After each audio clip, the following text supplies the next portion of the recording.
మళ్ళీ నేను English books రాయడం మళ్ళీ మొదలుపెట్టాను. అన్ని పుస్తకాలు ఇంగ్లీష్లోకి రావాలని పట్టుదలతో నేను ప్రయాసపడుతుండగా మళ్ళీ దాడులు స్టార్ట్ అయిపోయినాయి.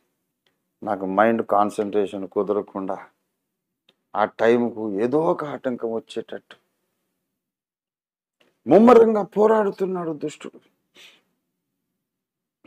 నాకు మీ అందరి ప్రార్థన సహాయం కావాలి.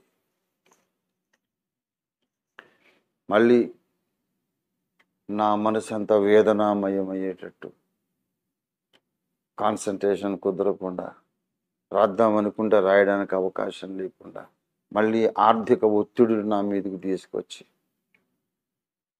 చికాకు పెట్టేసి అడుగు ముందుకు వేయడానికి అవకాశం లేకుండా వేల మంది దుష్టాత్మలు నా మీద పోరాటం చేస్తున్నారు. మీరు నాతో పాటు పోరాడాలని మిమ్మల్ని ఆహ్వానిస్తున్నాను. ప్రార్థనలో నాతో ఏకీభవించండి. నా మీద ఉన్న ఆర్థిక ఒత్తిడులన్నీ తొలగిపోవాలని ప్రార్థన చేయండి దయచేసి. పుస్తకాలు రాయడానికి నాకు కాన్సన్ట్రేషన్ రావాలి, ఏకాగ్రత రావాలని ప్రార్థించి, మంచి భాష, మంచి పదజాలం దేవుడి అనుగ్రహించి స్పష్టంగా ముక్కుసూటిగా విషయాన్ని దేవుడు వ్రాయించాలి. దేవుడే దిగి వచ్చి అద్భుతమైన రీతిలో సబ్జెక్టును రాయించాలని ప్రార్థన చేయండి.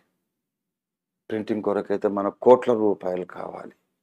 దేవుడే ఇచ్చినట్టుగా ప్రార్థన చేయండి. నేను నివసించే గృహము చుట్టూరా దేవుడే తన అగ్ని ప్రాకారము కంచెగా వేయాలని ప్రార్థన చేయండి. అగ్నిస్వరూపులైన తన దేవదూతల సైన్యాన్ని నా నివాసము చుట్టూ, అలాగే నా సహకారులందరూ చుట్టూ, సత్య సంబంధులందరూ చుట్టూ దేవుడు తన సైన్యాన్ని కావలిగా ఉంచాలని మనం ప్రార్థన చేద్దాం. దేవుడు దిగి రావాలి. సాతాను ఎలాగైతే ఇది చివరి గడియ అని తెలుసుకొని మిక్కిలి క్రోధం కలిగి తన కార్యాలని ఉధృతంగా జరిగించడానికి దిగొచ్చేశాడో, అంతకన్నా ఎక్కువ క్రోధముతో దేవుడే దిగి వచ్చి, సమయము కొంచెమే ఉందని ఆయనకి తెలుసు కదా, ఈ కొంచెం సమయంలోనే వధువు సంఘం నిర్మాణం కావాలి, ఈ కొంచెం సమయంలోనే దేవుని ప్రజలందరూ సత్యమందు ప్రతిష్ఠించబడాలి, ఈ కొంచెం సమయంలోనే పరిశుద్ధులకు ఒక్కసారి అప్పగించబడ్డ బోధ కొరకు ప్రజలందరూ పోరాడేవాళ్ళుగా ఈ కొంచెం సమయంలోనే సిద్ధం కావాలి. ఈ కొంచెం సమయంలోనే మానవ కల్పిత బోధలన్నీ పెకలించి వేయబడాలి. ఈ కొంచెం సమయంలోనే అందరూ సత్యబోధలోనికి రావాలి. ఈ మిగిలిపోయిన కొద్ది సమయంలోనే అందరూ కూడా అన్ని విషయాల్లో దిద్దుబాటు చేసుకోవాలి. అన్నిటికీ కుదురుబాటు కాలాలు రావాలి ఈ కొద్ది సమయంలో. కనుక దిగి వచ్చి కార్యం చేయి తండ్రి.